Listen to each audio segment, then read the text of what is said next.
8. रात भर जब बेड के नीचे सोया अथर्व जब बाथरूम में गया तो वहां भी निशा ने उसे दबोच लिया। निशा उसका टेस्ट ले रही थी और अथर्व हर सवाल में पास हो रहा था कि निशा ने उसे ऐसी किसी लड़की के बारे में बताया जो बेवफा मर्दों को ढूंढ कर मार रही थी। ये है कौन? मुझे नहीं पता। तुझे सच्ची नहीं पता? हाँ? हाँ, मन्नू कमीने ने हिंट तो दिया था, लेकिन मुझे डिटेल्स नहीं पता। अखबार नहीं पढ़ता तू? अरे टाइम ही नहीं मिलता। ओहो, कुड़ियां प्रेग्नेंट करने से टाइम मिलेगा तब ना। अथर्व कुछ ना बोला। निशा ने झट से अपना मोबाइल निकाला और उसको एक न्यूज दिखाई। न्यूज में लिखा था कि एक लड़के ने लड़की छेड़ने की कोशिश की तो दूसरी लड़की ने उसे ट्रेन से नीचे फेंक दिया। ओह अच्छा, हाँ याद आया। ऐसी न्यूज मनु भी बता रहा था यार, लेकिन एक इंसिडेंट का मतलब ये तो नहीं है ना कि वो लड़की सबको ही मारेगी। निशा ने स्लाइड करके एक और न्यूज दिखाई। इस न्यूज में एक ऑटो वाला अपनी ऑटो के अंदर मरा पड़ा पाया गया था। न्यूज गाजियाबाद की थी। आसपास के रिक्शा वालों ने उस ऑटो से 3 लड़कियों को उतरते हुए देखा था। पूछताछ में यह भी पता चला था कि ऑटो वाला शादीशुदा होते हुए भी डबल डेट कर रहा था। ओके, लेकिन ये भी तो कोइंसिडेंस हो सकता है ना। फर्स्ट इंसिडेंट रैंडम होता है, वही दूसरी बार हो तो उसे कोइंसिडेंस कहते हैं, और तीसरी बार हो तो क्या कहते हैं पता है? अरे मुझे कैसे पता होगा? मैं कौन सा ऑटो चलाता हूँ? फड्डू, ऑटो नहीं, ये थिएटर में सिखाते हैं। अगर कोई सेम काम तीसरी बार हो तो उसे पैटर्न कहते हैं।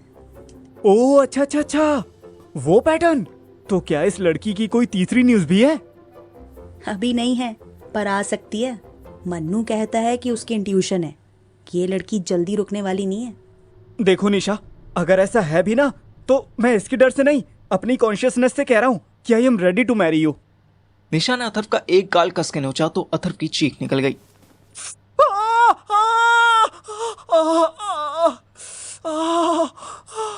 कमीने कुत्ते, इतनी जोर से क्यों चिल्लाता है?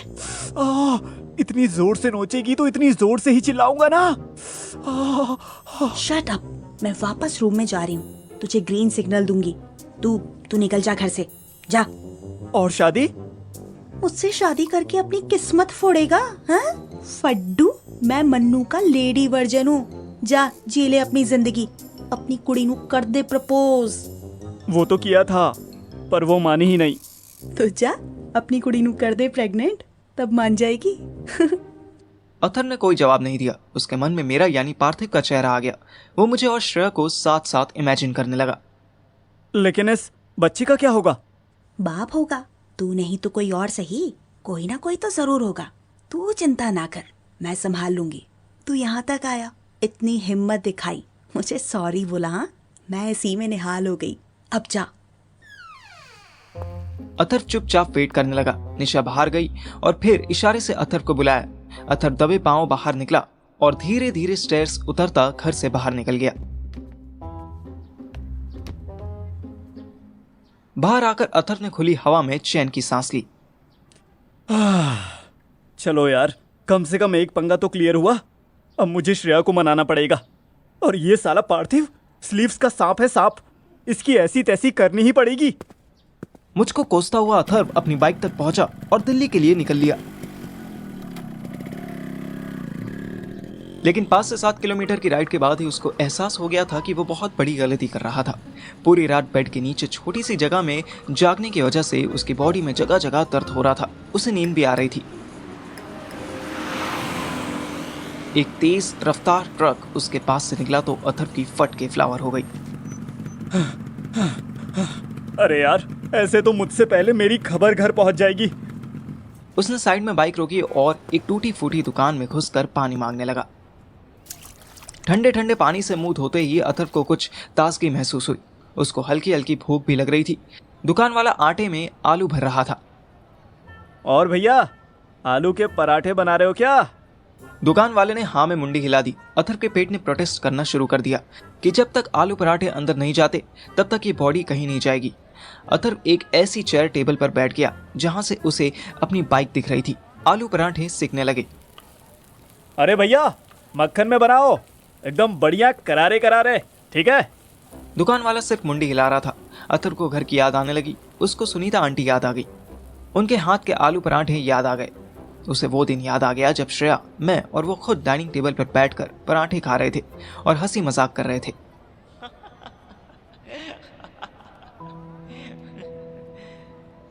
श्रेया पराठे पर तैरते मक्खन देखकर टेढ़ा मेढ़ा मुंह बना रही थी। अथर्व को पूरा सीन क्लियरली दिखाई दे रहा था। अथर्व की आंखें बंद थी। उसे श्रेया पहली बार रेड सलवार सूट में दिख रही थी। श्रेया की मांग भरी हुई थी, हाथों में चूड़ा था।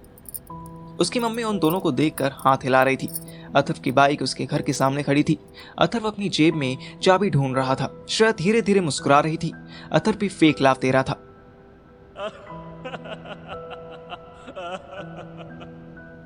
लेकिन चाबी नहीं मिल रही थी। अचानक अथर्व हड़बड़ा कर उठा और अपनी पॉकेट्स देखने लगा। चाबी के साथ साथ उसकी बाइक भी गायब थी।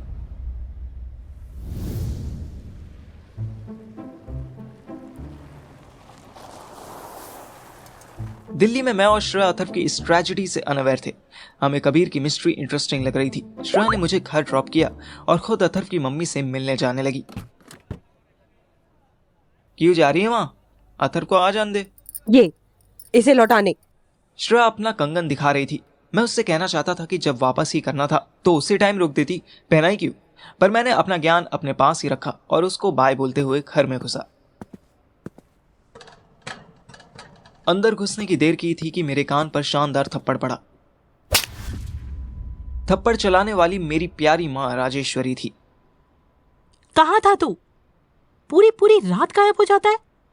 ये घर है कि होटल? धर्मशाला। मम्मियों के पास जब सेंस ऑफ ह्यूमर का जवाब नहीं होता तो वो थप्पड़ मारकर काम चला लेती थी। उन्होंने मेरे दूसरे गाल पर भी एक थप्पड़ चिपका दिया। मुंह चलाना ही आता है बस, काम कोई नहीं होता तुझसे। क्या काम करना बताओ तो? बोलोगी तो काम होगा ना। थप्पड़ मार के काम होता तो आज मेरा बाप सारा काम मुझसे ही करवा चुका होता। बस बस ज्ञानी देवता, जाके अपने बाप को देख। रात से ही कमरे में पड़े हैं। मैंने आवाज दी तो कुछ बोले ही नहीं, पलट के गाली भी नहीं दी। जाके देख तबीयत तो ठीक है। मेरा बाप किसी को गाली ना दे समझ में आता था कि बीमार है। मुझे अब मम्मी को वो खबर देनी थी जो इन्हें बहुत रुला सकती थी।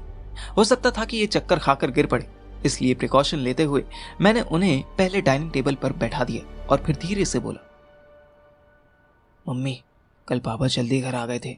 मैंने पूछा तो उन्होंने रीजन बताया। क्या रीजन? नौकरी से निकाल दिया इनको? मैंने बड़ी मुश्किल से हंसी रोकी। जब मेरी माँ ही इतने खतरनाक जवाब देती थी तो मैं भला कैसे ना मुंह फट होता। नहीं, आप हौसला मत खोना, घबराना नहीं। उनको एक ऐसी बीमारी हो गई है जो ठीक नहीं हो सकती। कोशिश की तो बहुत पैसा लग सकता है, बचने की गारंटी। मेरे गाल पर तीसरा थप्पड़ पड़ा। एक गाल पर 2 थप्पड़ खाए बैठा था और एक तीसरा थप्पड़ प्राप्त कर चुका था मैं। मुझे इमेजिन होने लगा जैसे 2 थप्पड़ खाने वाला गाल थोड़ा एक्स्ट्रा पिचक गया हो। तुझसे किसने कहा इतनी कथा बाजने को? जो पूछा है वो बता, क्या हुआ इन्हें? मेरे दोनों हाथ एक एक गाल पर एडजस्ट हो गए। Blood cancer. मम्मी कुछ देर के लिए चुप हो गई। मैं उन्हें हिम्मत देने के लिए गले मिलने आया कि उन्होंने बेरहमी से धक्का दे दिया। रुक जा, इतनी नौटंकी मत कर। बनियाइन पहने पूरे शहर में घूम रहा है। मैं शॉक्ड हो गया। इन्हें ब्लड कैंसर से ज्यादा फिक्र मेरे बनियाइन में घूमने की थी। कितना टाइम दिया है डॉक्टर ने इन्हें? मुझे एग्जैक्ट प्रेडिक्शन तो नहीं पता, बट शायद 5 साल या उससे भी कम। मम्मी ऐसे कैजुअल हुई जैसे मैंने 50 साल कह दिया हो। अरे अभी तो बहुत टाइम है, तू भी ना डरा ही देता है। वो उठकर जाने लगी। मम्मी आपको कोई फर्क नहीं पड़ता कि मेरे बाप को कैंसर है? मम्मी जाते जाते जैसे खुद से बोली। तेरा बाप खुद ही पूरा का पूरा एक कैंसर है, क्या कर सकते हैं हम? मैं सुन के भौचक्का रह गया।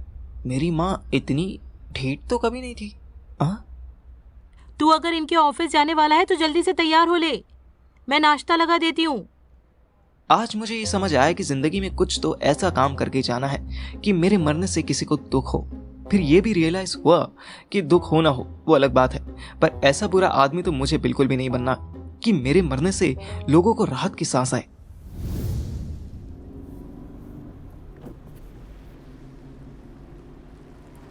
इधर मैं अपनी मम्मी के बिहेवियर से शॉक्ड था और उधर श्रेया डिटरमिन्ड होकर अथर्व के घर पहुंच चुकी थी। वो कुछ देर कार के बाहर ही रिहर्सल करने लगी। Aunty, I am truly sorry, but आप तो अथर्व को जानते हो, मैं भी उससे शादी नहीं कर सकती। मैं बहुत बहुत सॉरी हूँ आंटी, बट नहीं यार, ऐसे नहीं चलेगा। It will hurt herself. Shreya ने फिर से गहरी सांस भरी और बोली,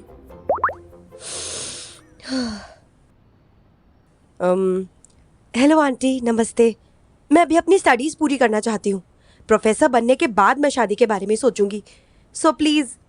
नहीं यार, ये बहुत सेल्फिश साउंड कर रहा है।